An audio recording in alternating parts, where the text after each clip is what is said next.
Class 11 के सभी बच्चों का बहुत बहुत स्वागत है। मैं आपका केमिस्ट्री टीचर अकबर आलम अपने यूट्यूब चैनल पर सभी बच्चों का बहुत बहुत स्वागत करता हूं। प्रीवियस वीडियो में बेटा हमने हाइड्रोजन के गुणों की तुलना की थी। हैलोजेंस के अंतर्गत उसके गुण पाए जाते हैं और प्रमुख रूप से पाए जाने वाले हाइड्रोजन जो है क्षारीय मृदा धातुओं से भी समानता को प्रदर्शित करने का कार्य करता है। तो आवर्त सारणी में हमने प्रमुख रूप से इसको दो स्थानों के अंतर्गत रखने का कार्य किया, क्षारीय मृदा धातुओं के अंतर्गत और हैलोजन परिवार के अंतर्गत हमने इसको रखने का क्या किया है, कार्य किया। आज हम बात करेंगे, आज हमारा जो टॉपिक स्टार्ट हो रहा है वो है हैलोजन के अंतर्गत पाई जाने वाली असमानता। तो आइए हम वीडियो को स्टार्ट करते हैं, देखते हैं। देखिए हैलोजन के अंतर्गत पाई जाने वाली असमानता में आइए तो हैलोजन जो है धातुओं के साथ क्रिया करके अपने हैलाइड्स के निर्माण का क्या करते हैं, कार्य करते हैं। जैसे मान लीजिए सपोज दैट हमने सोडियम को लेने का कार्य किया, हैलाइड्स के रूप में हम कोई भी ले लें, चाहे क्लोरीन ले लें, चाहे ब्रोमीन ले लें, चाहे आयोडीन ले लें।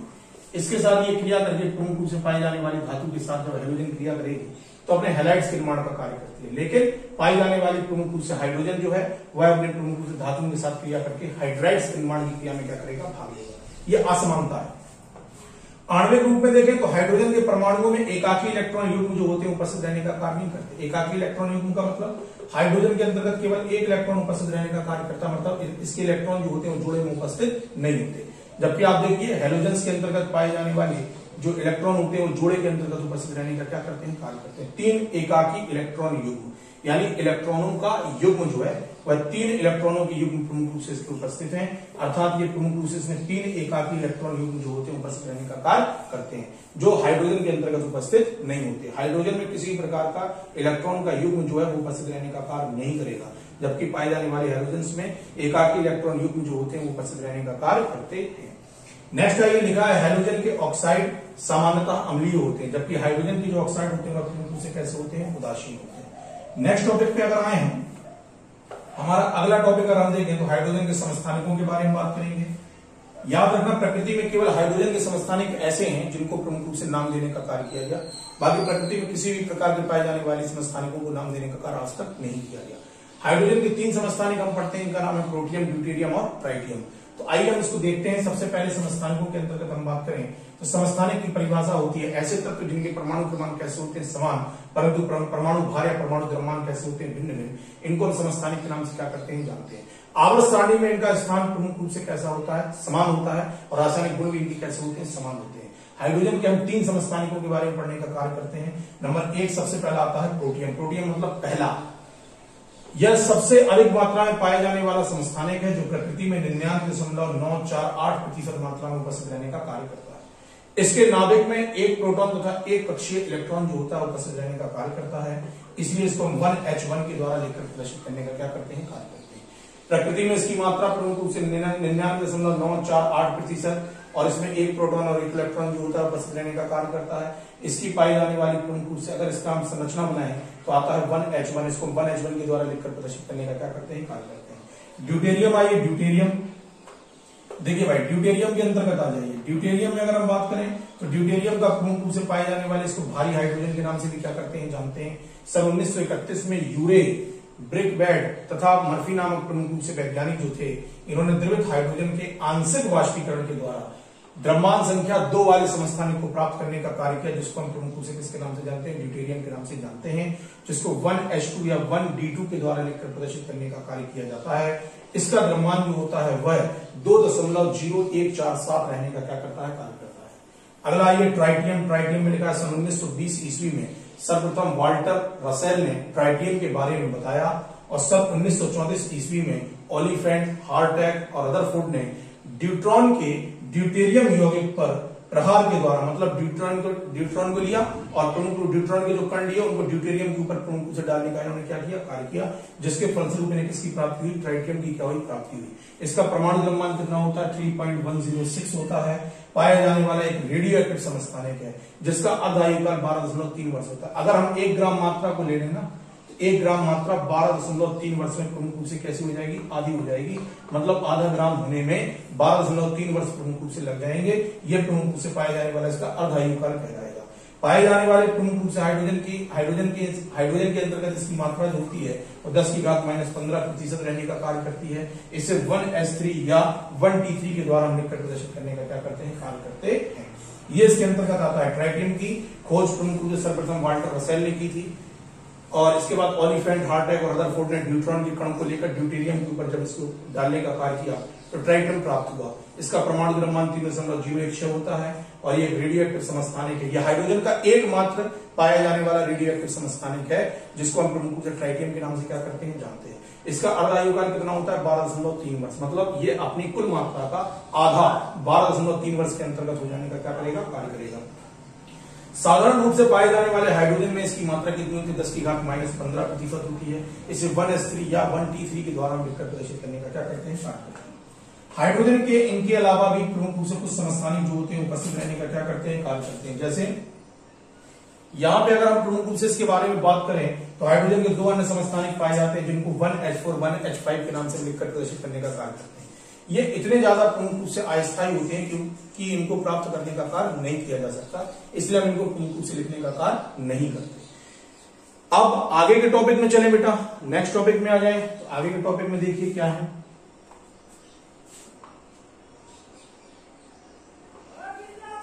आगे के टॉपिक में देखिएगा, नेक्स्ट टॉपिक देखिए, ड्यूटेरियम या भारी हाइड्रोजन के निर्माण की क्रिया के बारे में पढ़ना है भैया। ड्यूटेरियम या भारी हाइड्रोजन के निर्माण की क्रिया इसके बारे में पढ़ना है। चलिए देखिए, ड्यूटेरियम की जो खोज है या भारी हाइड्रोजन की खोज है सन 1927 में द्रव्यमान स्पेक्ट्रोग्राफी विधि के द्वारा हाइड्रोजन परमाणु के परमाणु भार को निकालने का कार्य किया गया।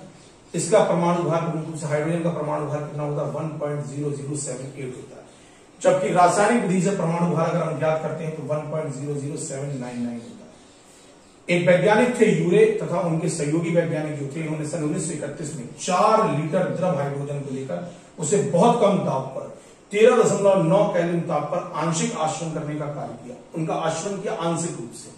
आंशिक आश्रन करने के पश्चात 1 ml भारी जल जो है वह प्रमुख रूप से भारी जल जो है वह प्रमुख रूप से क्या हुआ प्राप्त हुआ और स्पेक्ट्रम विश्लेषण से यह बताया कि इसका द्रव्यमान संख्या प्रमुख रूप से कितनी होती है 2 होती है।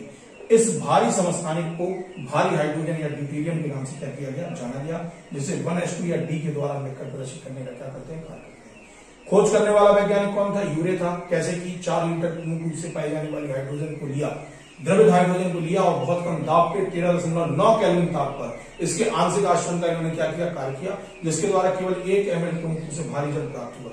स्पेक्ट्रम विश्लेषण द्वारा इन्होंने देखा कि इसका द्रव्यमान कितना होता है, इसकी द्रव्यमान संख्या कितनी होती है 2। इसी को हम प्रमुख रूप से पाए जाने वाली भारी हाइड्रोजन या ड्यूटेरियम के नाम से क्या करते हैं जानते हैं, इसको 1s2 या D के द्वारा लिखकर प्रदर्शित करने का कार्य किया जाता। नेक्स्ट हेडिंग आइए, बनाने की विधियों के बारे में बात करेंगे। चलिए बनाने की विधियों के बारे में बात, बनाने की विधियों के अंतर्गत देखिए तो पहला लिखा है भारी जल का फास्फोरस पेंटाऑक्साइड या सोडियम कार्बोनेट की उपस्थिति में विद्युत अपघटन कराने पर भारी हाइड्रोजन कैथोड पर, ऑक्सीजन जो होती है वो एनोड पर मुक्त होने का क्या करती है कार्य करती है। आपने भारी जल लिया और उसकी फास्फोरस पेंटाऑक्साइड की उपस्थिति में आपने उसका विद्युत अपघटन कर दिया तो हमें प्रमुख रूप से पाए जाने वाले ट्वाइस D2 तथा O2 प्रमुख रूप से क्या होगा प्राप्त होगा। प्राप्त होने वाली O2 जो होगी वह प्रमुख रूप से कैथोड पर और D2 जो होगा वह प्रमुख रूप से एनोड पर प्राप्त होने का क्या होता है कार्य कर लिया जाता है। इस प्रकार से प्राप्त होने वाली जो प्रमुख रूप से D2 है या भारी हाइड्रोजन है इसको प्रमुख रूप से मिश्रण विधि के द्वारा हम क्या कर लेते हैं अलग कर लेते हैं। अगला ये भारी जल की सोडियम धातु से अभिक्रिया करने पर भारी हाइड्रोजन की प्राप्ति होती है। भारी जल या ड्यूटेरियम ऑक्साइड अभिक्रिया कराए सोडियम के साथ तो यहाँ पे प्रमुख रूप से हमें ड्यूटेरियम या भारी हाइड्रोजन की क्या हो जाएगी प्राप्ति और पाए जाने वाला प्रमुख रूप से यहाँ पर सोडियम ड्यूटेरोक्साइड की प्रमुख रूप से क्या होती है हमें प्राप्ति हो जाती है। थर्ड पॉइंट पे आइए, प्रयोगशाला विधि है, विचित्र है, देखिएगा। अगला देखिए, प्रयोगशाला में अगर निर्माण करना है तो इस प्रकार का एक उपकरण की हमें प्रमुख रूप से क्या होती है आवश्यकता होती है, जिसमें भारी जल को एक छोटे से बल्ब में वाष्पीकृत करके इसकी वाष्पों को टंगस्टन तंतु युक्त विद्युत टंगस्टन युक्त विघटन कक्ष में प्रवाहित करने का कार्य किया जाता है। इन स्थितियों में भारी जल जो होता है विभाजित हो जाता है और टंगस्टन ऑक्साइड वाष्पशील होने के कारण विघटन कक्ष की दीवार पर संग्रहित हो जाता है और हमें प्रमुख रूप से हाइड्रोजन जो होती है वो बाहर निकलने का क्या करती है कार्य करती है, या प्रमुख रूप से पाई जाने वाली भारी हाइड्रोजन जो होती है वह हमें क्या हो जाती है प्राप्त हो जाती है। क्या करते हैं इस प्रोसेस में, बहुत सिंपल सी प्रोसेस है, कुछ नहीं करना है, चित्र से देख लीजिए, 1 मिनट में समझ में आ जाएगा। देखिए इसमें क्या किया, सबसे पहले हमने प्रमुख रूप से पाई जाने वाली एक बड़ी सी एक भाग को लिया, एक बड़ी सी प्रणाली को लिया जिसमें ड्यूटेरियम ऑक्साइड अर्थात भारी जल को क्या कर लिया भर लिया। यहाँ पे विघटन कक्ष लेते हैं। विघटन कक्ष में टंगस्टन के तंतु युक्त बल्ब को लगा दिया जाता है, जिसमें प्रमुख रूप से विद्युत धारा को प्रवाहित करने के लिए इस बल्ब का संबंध जो है वह प्रमुख रूप से हम बैटरी से क्या कर देंगे, आसानी से कर देंगे। अब इस ड्यूटेरियम ऑक्साइड को प्रमुख रूप से हम क्या करते हैं, धीमे धीमे प्रमुख रूप से इस विघटन कक्ष के अंतर्गत पहुंचाने का कार्य करते हैं। इस विघटन कक्ष में पाए जाने वाले ड्यूटेरियम ऑक्साइड का क्या होगा, विघटन होगा, और ड्यूटेरियम ऑक्साइड होगा वो छोटे छोटे भागों में क्या हो जाएगा, टूट जाएगा। इसके टूटने पर प्रमुख रूप से पाए जाने वाली ड्यूटेरियम गैस जो है वह प्रमुख रूप से निकलने का क्या करती है, कार्य करती है। ये हमारा स्टॉपर लगा हुआ है, इस स्टॉपर को प्रमुख रूप से आप खोलिए तो ये पाए जाने वाली ड्यूटेरियम गैस जो है वो यहाँ से क्या हो जाएगी, प्राप्त हो जाएगी। प्राप्त होने वाली इसी प्रमुख रूप से ड्यूटेरियम को हम प्रमुख रूप से भारी हाइड्रोजन के नाम से क्या करते हैं, जानते हैं। बहुत सिंपल सा मेथड है। ड्यूटेरियम ऑक्साइड को लिया, उसे विघटन कक्ष के अंतर्गत पहुंचाया, जहां पर टंगस्टन की तंतु या टंगस्टन के बल्ब के द्वारा इसके विद्युत अपघटन करने का कार्य किया जाएगा, और इस क्रिया के फलस्वरूप हमें पाई जाने वाली भारी हाइड्रोजन जो होती है वह प्रमुख रूप से क्या हो जाती है, प्राप्त हो जाती है। तो ये बहुत सिंपल सा मेथड है। इस प्रकार से हम प्रमुख रूप से प्रयोगशाला के अंतर्गत ड्यूटेरियम के निर्माण का या ड्यूटेरियम को प्राप्त करने का या भारी हाइड्रोजन को प्राप्त करने का बेटा क्या करते हैं, कार्य करते हैं। सिंपल टॉपिक है, कोई ज्यादा कॉम्प्लिकेशंस नहीं है, आप आसानी से उनको याद करने का कार्य कर सकते हैं। और अगर किसी बच्चे को कोई दिक्कत या परेशानी होती है मुझसे डिस्कस कर सकता है। नए वीडियो के लिए चैनल को सब्सक्राइब कर लीजिए। जिन बच्चों ने पुराने वीडियो नहीं देखे वो प्लीज चैनल को सब्सक्राइब जरूर कर लें, ताकि हर प्रकार की वीडियो जो है उनको प्राप्त होने का कार्य वह कर सकें। इसी आशा के साथ मैं पुनः आपके सामने उपस्थित हूँ नए वीडियो के साथ। नए वीडियो के लिए सब्सक्राइब कर लीजिए चैनल, ताकि आपको नए नोटिफिकेशन मिल सकें और आप अच्छे से पढ़ने का कार्य कर सकें। इसी आशा के साथ मैं पुनः आपके सामने उपस्थित हूँ। तब तक के लिए धन्यवाद, बहुत बहुत आभार।